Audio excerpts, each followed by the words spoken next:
Kasih karunia dan damai sejahtera Allah Bapa kita dan anaknya Tuhan Yesus Kristus menyertai saudara. Amin. Shalom, saudara-saudari yang terkasih di dalam nama Tuhan Yesus Kristus. Senang bisa menyapa saudara di tempat saudara berada hari ini. Dalam dimensi yang berbeda, tetapi dalam dunia yang sama. Sebagai insan yang diciptakan untuk Tuhan, sebelum kita melakukan rangkaian aktivitas kita pada hari ini, marilah kita mengawalinya dengan mendengarkan firman Tuhan.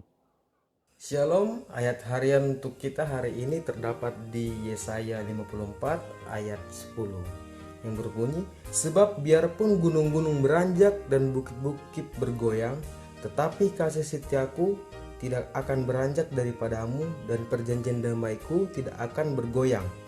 Firman Tuhan yang mengasihi engkau. Demikian firman Tuhan untuk hari ini. Shalom.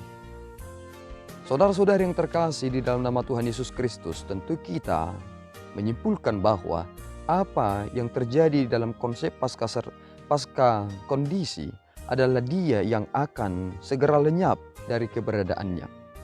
Setinggi-tingginya gunung, sekokoh-kokohnya gunung, tetapi ia juga akan lenyap. Sedalam-dalamnya lautan, tetapi itu juga akan lenyap.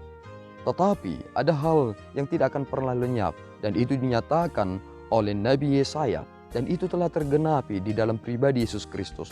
Dikatakan bahwa biarpun gunung-gunung beranjak dan bukit-bukit bergoyang, tetapi kasih setiaku tidak akan beranjak daripadamu. Dan itu nyata. Mengapa itu nyata? Berulang-ulang kali bangsa Israel harus mengkhianati Allah dengan keberadaan mereka yang terus melukai perasaan Tuhan dengan diperhamba oleh dewa-dewa buatan tangan mereka sendiri, diperhamba dengan nafsu mereka sendiri.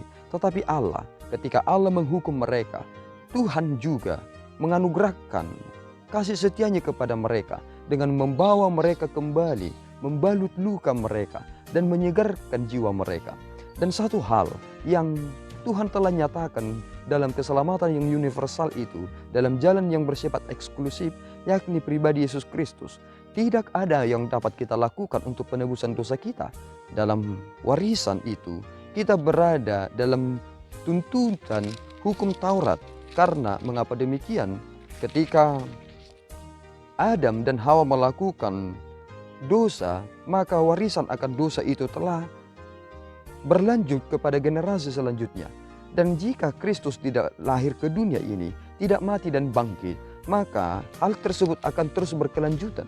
Tetapi setelah kita melihat dan merasakan bagaimana anugerah Allah dinyatakan dalam pribadi Yesus Kristus, maka kita mengerti bahwa dosa itu adalah pertanggungjawaban secara individu, bukan lagi pertanggungjawaban anak akan dosa dari orang tuanya.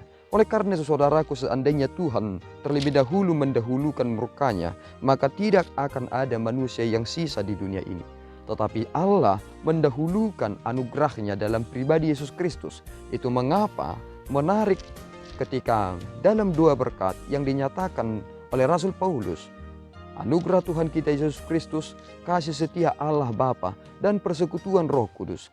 Ternyata kita mengerti kasih Allah itu dari pemberiannya, yakni anugerah di dalam pribadi Yesus Kristus. Sehingga ketika kita melihat kepada pribadi Yesus Kristus, maka kita akan melihat bagaimana luar biasanya, bahkan melebihi dari luar biasa, maha kuasanya kasih Allah akan kita manusia ini.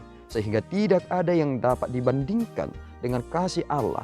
Setinggi-tingginya gunung tidak akan setara dengan apa yang Tuhan telah nyatakan kepada kita.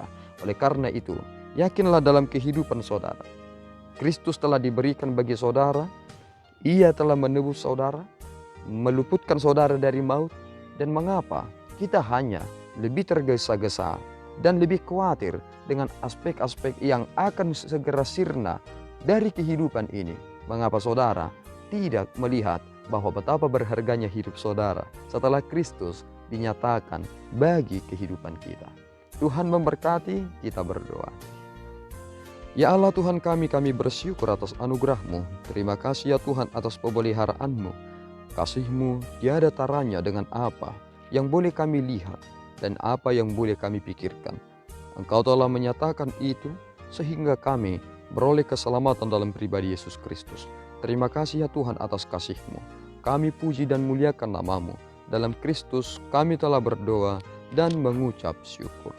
Anugerah Tuhan kita Yesus Kristus, kasih setia Allah Bapa, dan persekutuan Roh Kudus menyertai saudara. Amin.